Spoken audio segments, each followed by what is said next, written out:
Hi class, this is second part of chapter 1. This is involving the second half of chapter 1.2, which involves states of matter, and we're finishing up into the end of chapter 1.4. So we're going to be looking at states of matter. So we categorize matter. Matter, again, is the physical material of the universe. It's anything that has mass and occupies space, or also known as volume, and it's composed of particles, either atoms or molecules. Now, we categorize these into three different physical states: as a gas, as a liquid, or as a solid. Now, I have found these nice little gifs to give a representation of the movement of atoms. The only one is this is not really accurate because gases move at a very, very high speed. So imagine this being sped up 100 times. They move at a very fast velocity. And all I could find was this really slow one for this one. So these are atoms. These little spherical orbs are representative atoms. And a solid has a definite volume and a definite shape. So if you see here, you see movement, but this movement is kind of restricted because these atoms are very layered. There's a pattern to them. They cannot go anywhere. They can't move. And because of that, the only thing they can do is vibrate. So you think of maybe holding hands with a bunch of people, one on one side, one on the other, and you can't get out of it. But you can kind of move back and forth and swing up until a point where you feel resistance and then you can't anymore. And that is a representation of atoms in a solid. They can vibrate, but they can't move out of there unless you have enough energy to break those bonds. And then in a liquid has a definite volume, but no definite shape. What that means is that, think of water. You can pour water into one container that's shaped a certain way. You can then turn around and pour that water into another container that's shaped very differently, and it will take the shape of either container. That means that it has volume. You can see the amount of water, but it will define itself by whatever shape it has to be in, whatever container it is enclosed in. Excuse me. And then we have gas, which has no definite shape and no volume. This means that a gas, now again, picture this sped up 100 times or even more. It will keep moving until it hits resistance. So it'll go until it slams into a wall, into another atom, so forth. And a good representation of this is, think of somebody who walks into a crowded room, not a crowded room, but just a room, and it can be a very large room. And if this person has either perfume or cologne on, even if you're sitting at the far end of the opposite end of the room, you will eventually take in the perfume or cologne. Sorry about that. You will have a sort of a sore throat. You will smell that perfume or cologne eventually. And that's because the perfume vaporizes, it's a gas. So it will take up and infill the room as much as it can until it hits resistance of a wall. So it will not stop. These molecules of this perfume or cologne will not stop until it hits resistance. That's why it has no definite shape or volume. It's only when it hits something else and stops that it will turn around and reverse in the opposite direction. So here again, we're just going to do a quick review of a solids with just a little bit more information. Solids have a definite shape. They have a definite volume, or also known as space. They are particles that are very close together in a very fixed pattern or arrangement, and they move very slowly, which means they can vibrate. And that's what you're seeing here in this GIF, is that they can vibrate, but that's all they can do because they are stuck together. And here's an amethyst, which is a solid, is a purple form of quartz. It contains silicon oxide, and it's a solid. But by now, you guys, you're sitting in a chair. That's a solid. So you're very familiar with what a solid is. But when we're looking at a microscopic level of atoms, this is what it looks like. Liquids have an indefinite shape, which allows them to be more flexible. They can take in the shape of whatever container they're held in. Their particles are close together, so they are all still touching. However, they are not in that structured, very patterned order, so that allows them the flexibility of taking the shape of a container that is different from whatever it was being held in prior. So it's not as patterned or stiff, in a sense, as stiff arrangement as a solid, but it's definitely not a gas. They are still interacting with each other, but there is more flexibility within them. So when you see like water molecules, think of it like this: they're constantly moving, and they do move slow, but they still all interact with each other. So that's why you see it as one liquid, because they are still in close contact with each other, but they are able to move past each other. And then a gas, I found this one, which kind of shows it fast, but it's actually irritating to keep looking at it, is a gas that has no shape, and no definite shape, and no definite volume. It will take the same shape as volume as whatever container it's in. The particles move very fast, and they're very far apart. They do not like to interact with each other. When they do, they will repel and just go in the opposite direction. They are, excuse me, gases are compressible, meaning you can push them down. It will increase the pressure, but you can somewhat push down a gas into, like in the cylinder here, you can press it to half its volume. You can't do that with a solid. You can't push down on a desk and expect it to go down and compress. It's not going to happen. So this is a chart I have from another class at another school, and we have not covered all of this information here.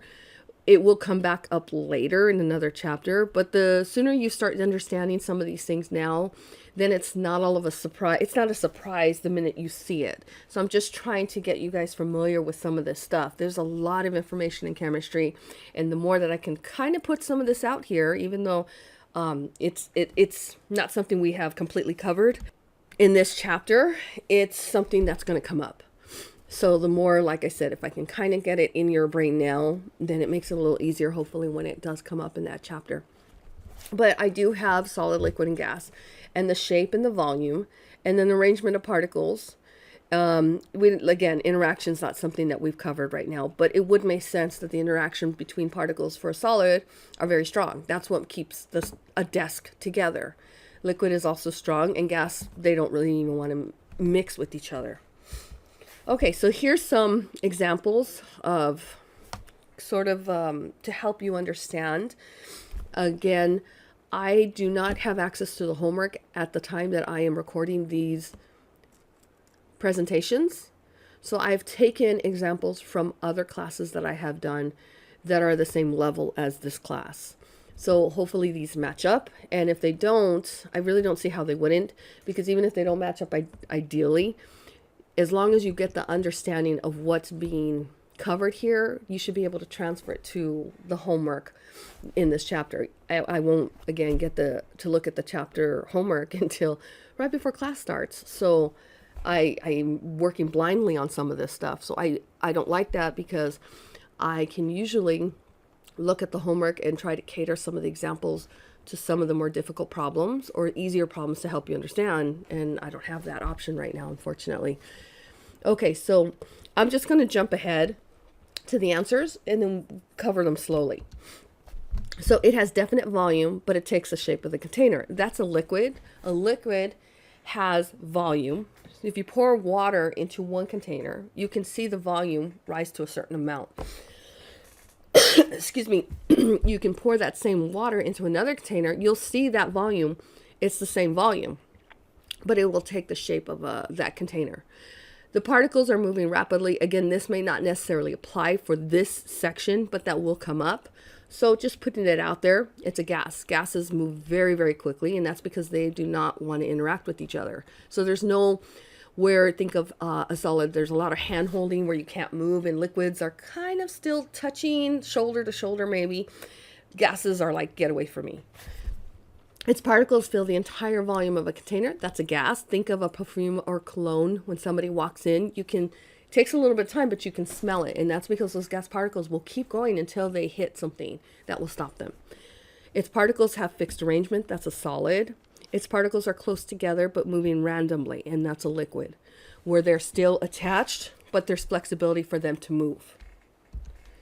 Now, this slide probably should have been in the first half, but it's something that's here now, and that's my error, but we're going to go on. We're just going to continue on with this. So a solid, liquid, and gas. Vitamin tablets are solid.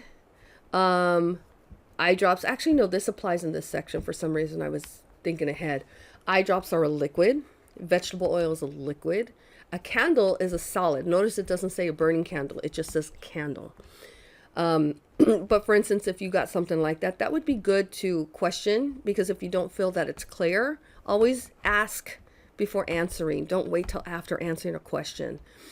Air in a tire, and that's a gas. Excuse me. Okay, so now that we've covered solid, liquids, and gases, we're actually going to now go in a little further on some of this stuff. State changes, transformations of a state of matter to another. For instance, a solid to a liquid. What would be a solid to a liquid? Would be something like ice cube to liquid water. That goes from a solid to a liquid.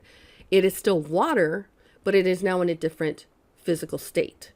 So a physical change is matter that changes its appearance, but it's not its composition, meaning what it's made out of. So water is a perfect example to use. When water melts out of being an ice cube, it is still water, and water is made up of 2 hydrogens and 1 oxygen. And it will always be that makeup. If it's not 2 hydrogens and 1 oxygen, it is not water. So when ice melts, it definitely looks different, but is actually made up of the same compound or molecule. So solid ice and liquid water are both made of water molecules. They are just in a different physical state. In a chemical change, matter does change its composition, meaning there is a drastic change. You are not dealing with the same thing anymore. So for example, copper turns green upon continued exposure to air because it reacts with gases in the air to form a new compound. The Statue of Liberty is made of copper, so I've been told, or brass. That's one of them. Maybe I shouldn't have said that. Anyways, it's being exposed and it's got that patina on it or something, and I should have checked what it was made of. Somebody will correct me here. Sometimes there's something going on with it. Forget I said that. I don't want to delete this and work back on this slide. Anyways, copper turns green, and that's it's exposed to air, and it creates an oxide. And an oxide is actually not copper anymore. It's a copper oxide. A better one would be a rust, anything that's rusted. Iron, while it's iron, is just elemental iron. But when a nail made out of iron, it's shiny, looks a certain way. But as it rusts, it's orange, it's brown, it's brittle. That means once it becomes exposed to the air has oxygen in it, the iron combines and creates a whole new compound.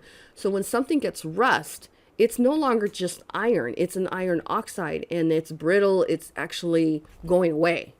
So if you think of something like when you see old cars rusted away to they're no longer even looking like what they would have, that's because they are no longer just made of whatever, like iron. It's something else, these old cars.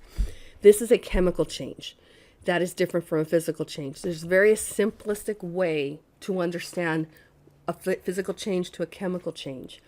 Ask yourself, is what you start with, do you have that same substance after whatever event has occurred? So what I mean is, if you have a piece of paper and you cut up this piece of paper, do you still have paper once you've cut it up into 1,000,000 pieces? And the answer is yes. Because you may not be able to put it back exactly to the piece of paper you had, but you could probably tape those pieces back together, and the physical content of what it's made out of is still whatever that paper is. However, if I burn that paper, I can't put it back into the paper I had, no matter how much I try. It's ash, and that is actually a way different compound than the paper. So if I have the same thing I started with, even if it physically looks different, it's a physical change. If I no longer have the same compound whatsoever, and I can't bring that back, it's a chemical change. That means I have a new compound, and whatever I started with is now gone. Okay, so transitions between 3 states of matter. We go from this is what your book gave you, and you can see as the temperature increases, you go from the arrows going up, you go from a solid. So if you think of water, this is a good way to break this in and understand. We have a solid ice cube, but as we increase the temperature to above melting, which is 0 degrees, water freezes at 0 degrees. Once it goes above 0 degrees, it's going to start melting. It will eventually get into complete liquid state. And as the temperature increases, if you increase it enough, it will actually go to steam or vapor. So you will have water as a gas, and that's what we call the vapor as a gas, but it's still water. If you pull that chemical compound and look at it and analyze it, it's still H2O. It's just in a gaseous state. If we go from decreasing, so if we go in the opposite direction, we can start with a gas, but as it gets colder and you're pulling the temperature down, so it means you're pulling energy actually away, it will condense, and that's condensation, and it will go back into a liquid. And then if you keep pulling the energy out of this, which energy will be in the next section, and it will eventually freeze. So melting and freezing are opposite of each other. Vaporization and condensation are opposite of each other. This is I took from another one. We haven't covered sublimation or deposition yet. I will. Don't worry about those right now. Okay, so a physical change of water. So this slide is pretty much going over exactly what I just said in the other one, with just different words. The atomic or molecular composition of a substance does not change when the substance displays its physical properties, meaning it may change state, but it's still water. So if water boils at 100 degrees, it will go from a liquid to a gas, a vapor, but it's still water. So physical property, the boiling point of water, boiling is a physical change. When water boils, it turns into a gas, but the water molecules do not change. They don't go into something else. What you started with is still what you ended with. It may just look differently. It's in a different physical state. And looking in the other way, water freezes at 0. So above this temperature, it's a liquid, but below 0, it's a solid, but it is still water. This is a physical state. If you started with and end up with the same compound, even if it looks drastically different, it is a physical property. It's a physical change. So physical properties and changes. Physical properties are properties we can determine or measure without the change of the item of interest, without changing it at all. And so what are some of these properties? Mass is weight. Easiest way to explain it right now, which is not really weight, but that's the best way to explain it at this moment. Volume, which is the amount of space it takes up. Color, temperature, and hardness. Is it brittle? Does it turn to powder in your hands? Or can you hit it really hard with a hammer and nothing happens to it? So an example is the mass of copper pipe. That's a physical property. We know we're just getting started, so I might use words that you have not encountered before. But we know the density, and that's how, in a sense, I'm going to say this really simplistically at the moment. It's kind of how thick a substance is, how many atoms are together in a certain amount of an area. And it's like a fingerprint for that material. We know the density of many things. So if we suspect that this is copper pipe, we can check the density of it, and if it matches the density of a known copper pipe, then that's one step in saying, yes, maybe this is copper pipe. Volume, color, copper pipe is supposed to look a certain way, so we can compare it by looking at other copper pipe that we know is copper pipe, and we can determine that, and maybe this is, again, copper pipe. Hardness, is it brittle? Did it break away? Or is it got the sturdiness it's supposed to have? These are all ways to look at a substance and investigate it without changing the substance at all. Physical changes do not change the identity of a substance. We can look at the stuff and determine based on some of these things I've put here, like descriptions, to determine if that's what it is. So a change of state, water changing from a solid to gas, is still water. Dissolving sugar in water is still sugar. It's just been dissolved in water. We can get the sugar back by evaporating the water away. Breaking glass. We can break the glass into a million pieces, but it's still glass. It's just in a different physical state. So again, ask yourself if what you had and what you end up with, are they the same actual compound makeup? And if it is, then it's a physical change. Chemical properties. So chemical properties cannot be measured without changing the identity, meaning we have to actually do some things to some of these substances, and that will affect and change the substance in the process of it.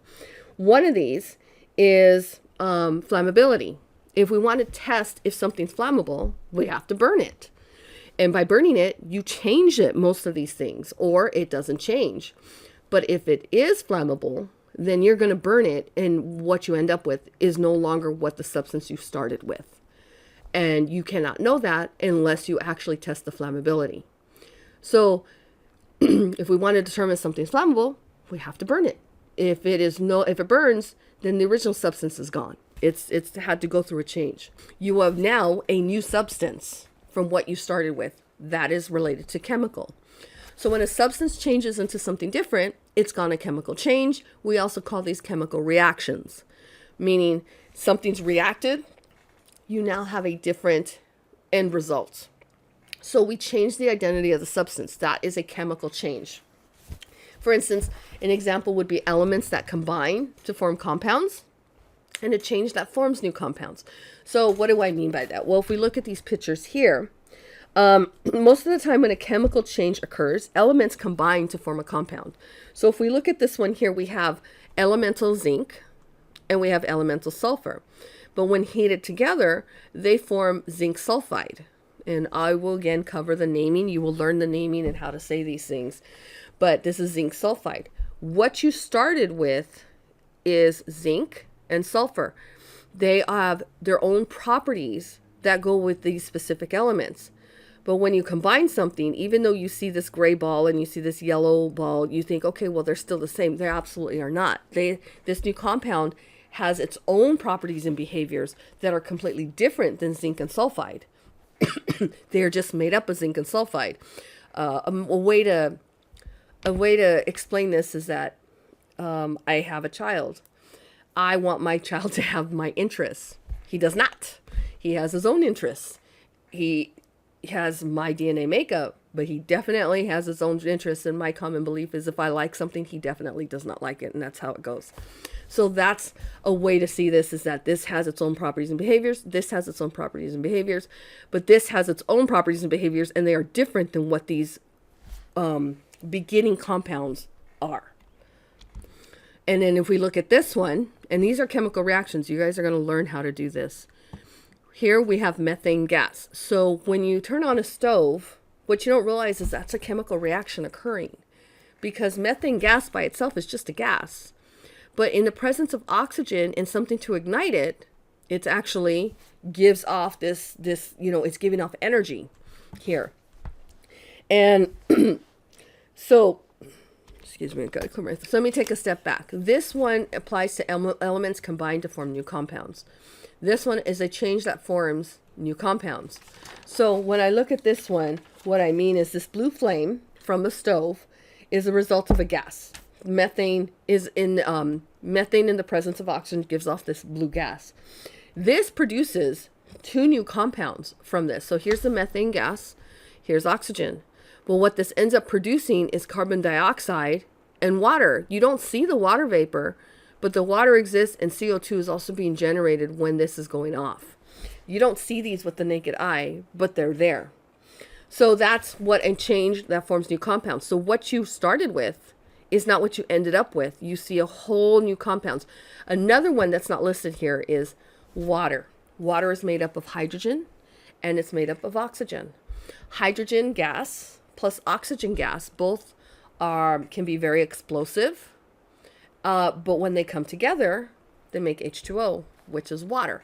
Has different properties than what you started with, as in the gases. So the key idea is that a chemical change always involves a formation of a different substance. Meaning, again, what you started with, what you started with is not what you end up with. You have something entirely new. Okay, so chemical and physical properties. Again, if it's a chemical physical, we change the identity of a substance. If it's a physical, the identity of the substance does not change. It is going to stay. We do not have to do anything to it except for look at it, inspect it, and maybe measure some things and stuff. But we're still end up with the same thing, even if it doesn't necessarily look alike. Chemical, we are not ending up with the same thing. We have to put it through tests that change it completely. And what we end up with is not what we started with. Okay, so now we're on 1.3. This is energy and change. And again, this is just the first chapter.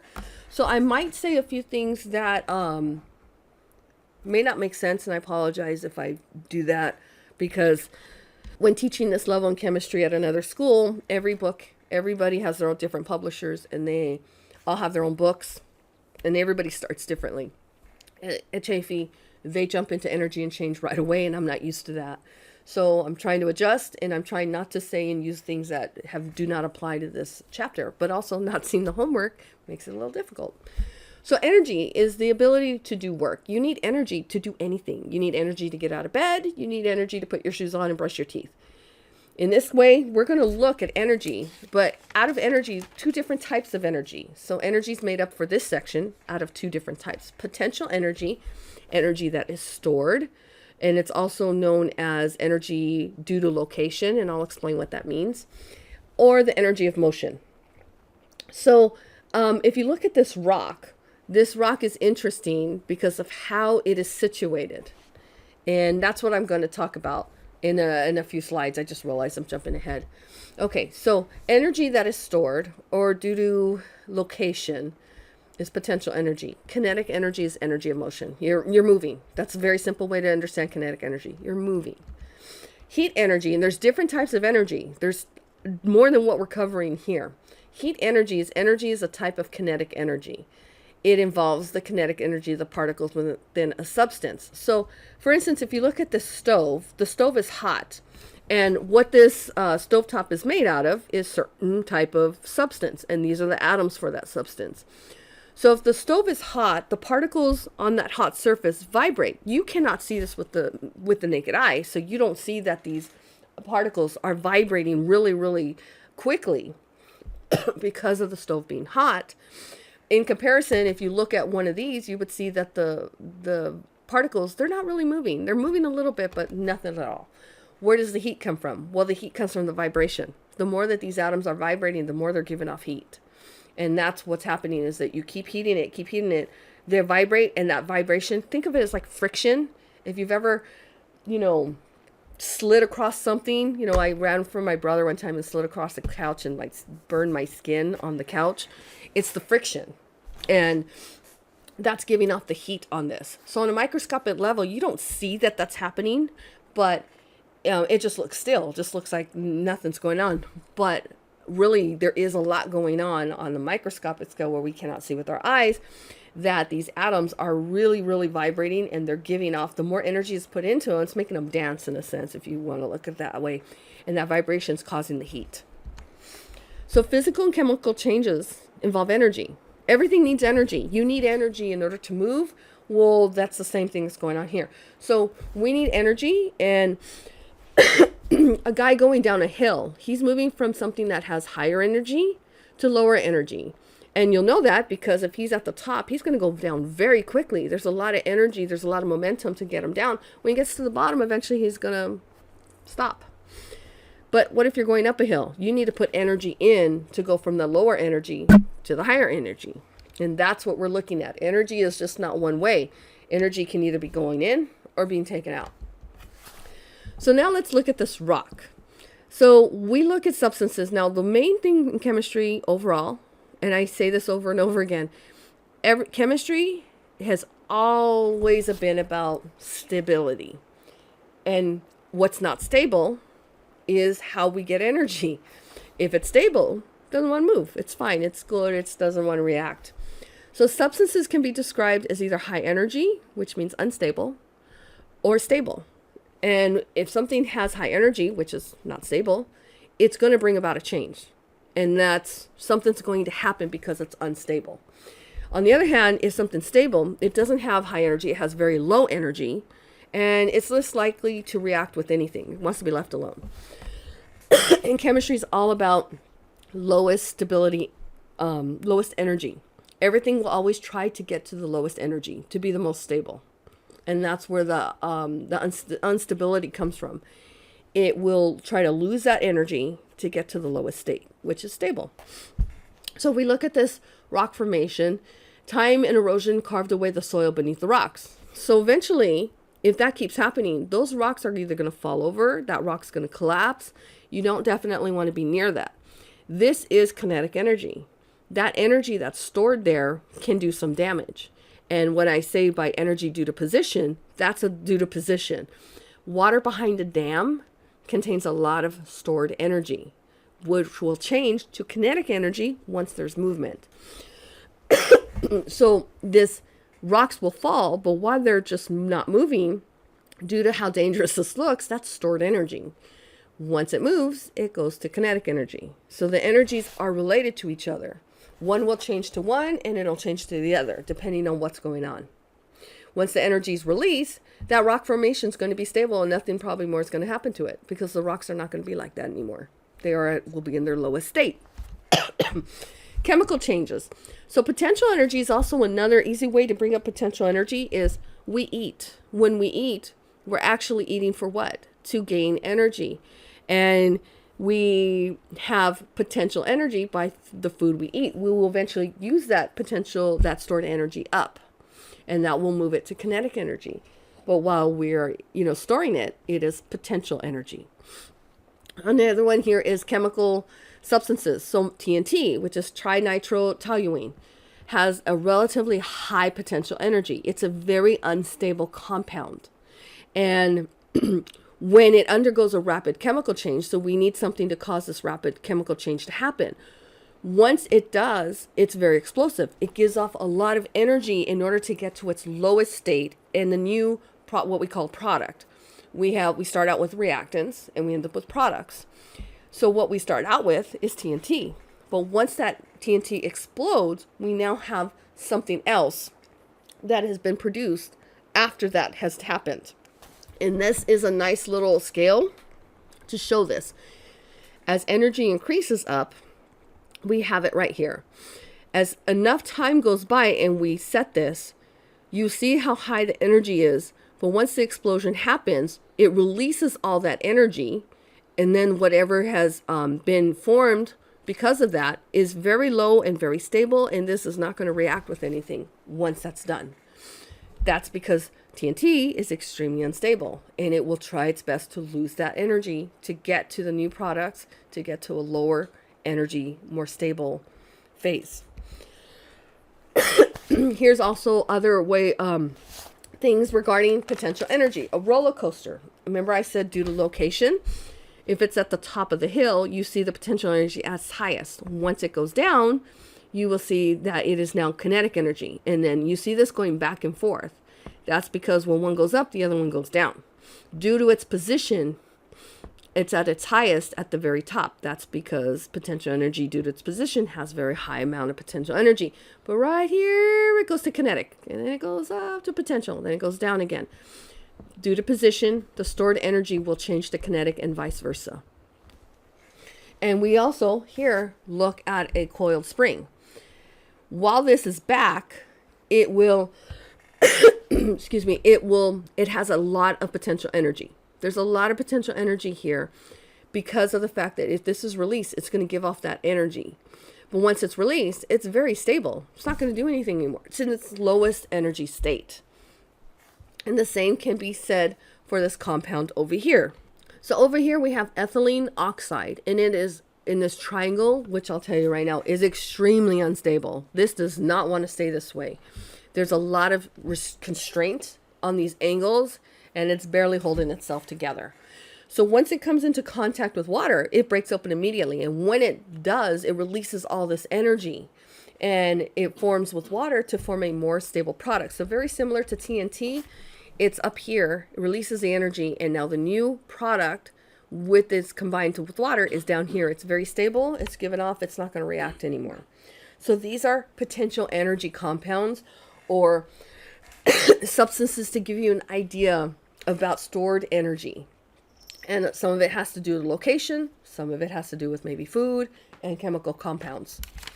So again, here's another example of potential energy. It's a weight due to position. This is a weight on the top of a building. Would never recommend this. And it's got a lot of stored energy, potential energy, because it's so unstable. But once we release this weight and it hits the floor, it now is in a very low energy state. It's very stable. It's not going anywhere. It's not going to react anymore the way it would have when it was at the highest point, because that point was very unstable. So what happens in this case is chemical reactions release energy, and that energy in this case is exothermic. Exothermic reactions give off heat. And in this case, that's what these little red arrows, it's showing its heat. So when these reactions occur, they can either be endothermic or exothermic. Exothermic reactions, excuse me, release energy. A perfect example of that, and I just realized that I mixed these up. Sorry about that, you guys. This should be over here, and this one should be over here. So I'm looking at this, but this does not match. So try to crisscross it over here. Exothermic is easier to understand because if you've ever you have a fireplace and you put wood in it, I don't know if you can even put wood in, there's restrictions in California for everything. My neighbor was saying that they can't burn wood in their fireplace. I don't have a fireplace, so I don't know. This releases heat, and you feel the heat because you get warm from the burning of the wood. That's an exothermic reaction. The surroundings are hotter because of the heat that's being generated from the chemical reaction. So by burning the wood, you are warm because that heat is being given off during a chemical reaction where the wood is no longer going to be wood when it's done. So in exothermic here, we have hot cocoa. It's an exothermic. You can put your hand, you can feel if it's hot or cold. You can tell if you have hot cocoa or not. Put a spoon in there, that heat will eventually heat up the spoon. And if the spoon's cold, you'll know the difference when you touch it. That's because the heat is being given off and it's flowing into the spoon. An endothermic reaction, excuse me, absorbs heat energy.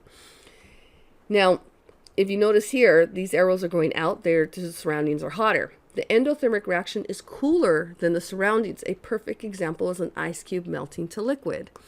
If you have ever held an ice cube in your hand, it is very cold. It is cold because the ice cube is taking the heat out of your hand and putting it into the ice cube. It is taking it from your hand and transferring it into the ice cube itself. That's why your hand is cold. So it's an endothermic reaction. It is taking your heat and putting it in there. And if enough heat is going in, it will eventually melt to a liquid. That's an endothermic reaction. All right, and now we are on 1.4, the scientific method. The scientific method is an approach that scientists use for problem solving. And this is a very generic method. Scientists, depending on what field, use it in their own way and move things around too, but this is just the general foundation of it. It involves a process of observations, putting together ideas and experiments.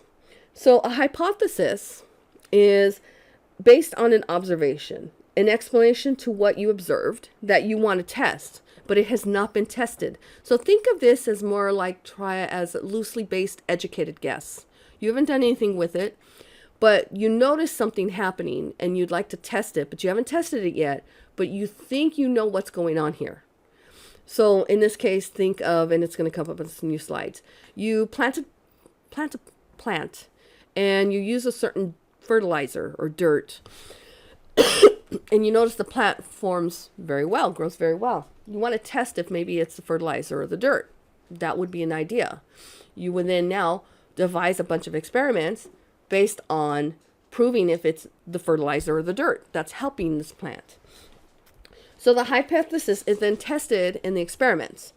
And the results and you create these experiments to either support or are against your hypothesis. The results of the experiment will either provide the support, again, just like I said, or it's going to be against it.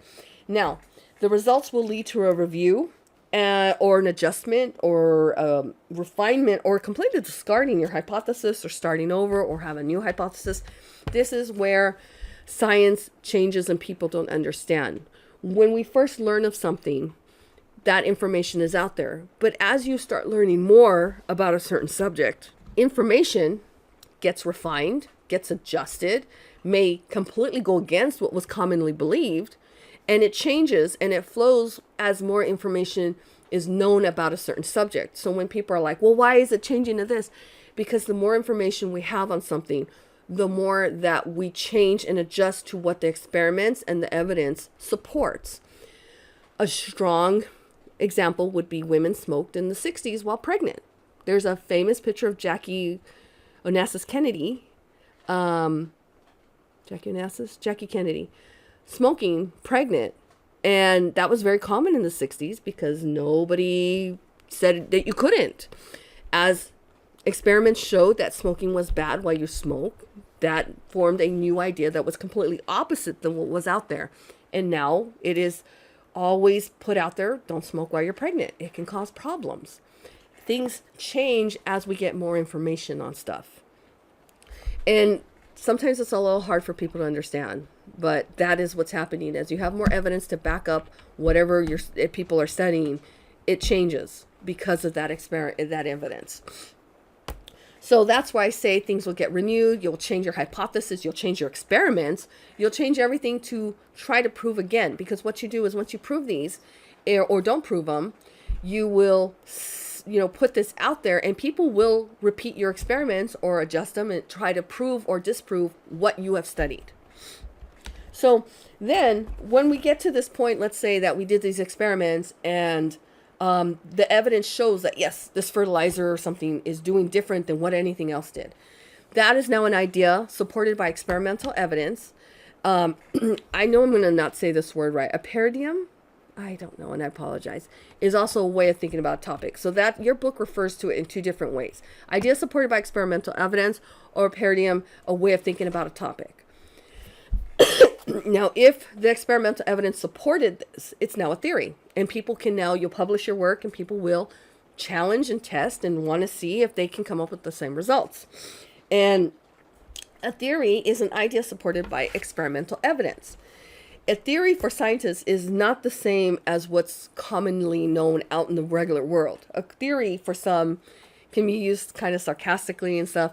It means basically an unsupported idea. But in science, that's not true. We use it in a way of showing repeated experimental evidence backing up this theory. So basically, it is not supported. It is supported by evidence. I know I'm not saying this right. Supporting what it's saying. Now, a scientific law is a statement that describes observations that are true in widely varying circumstances. A scientific law is very different than a theory. Let's go to this one.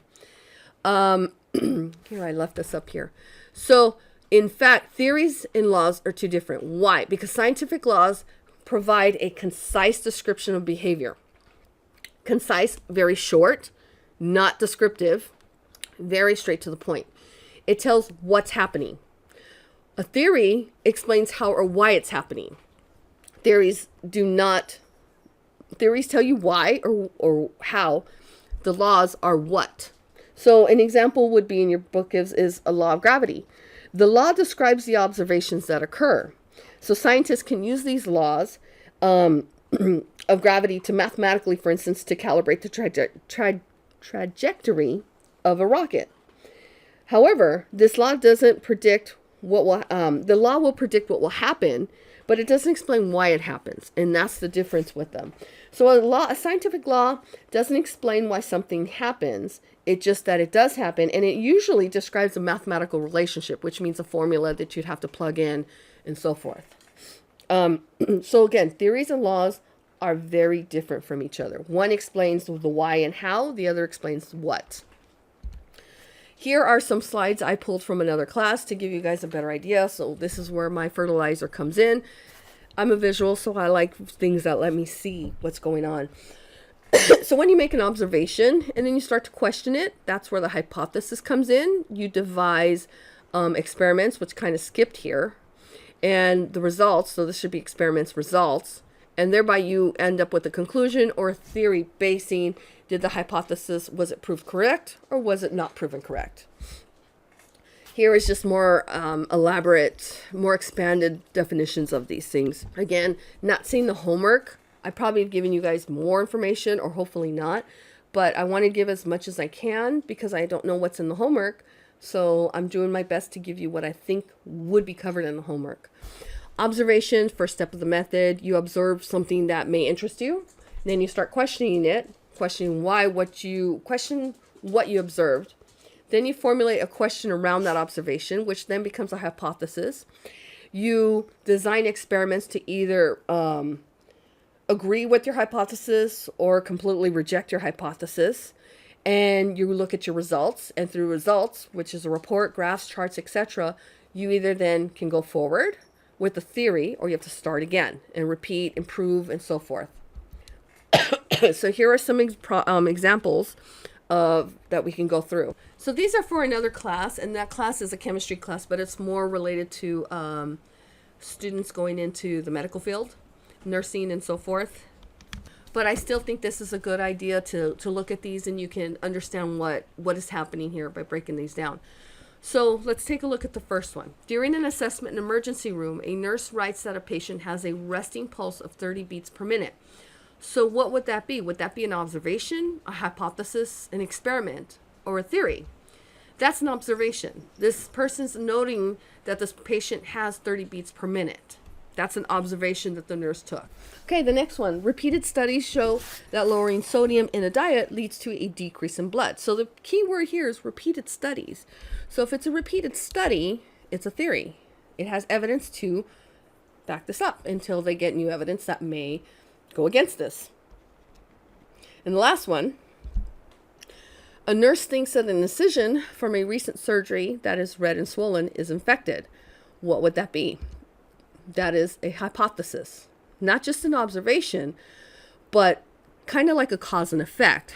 There's something that was noticed, and they think there's a reason why this is happening. And this is something that can be tested.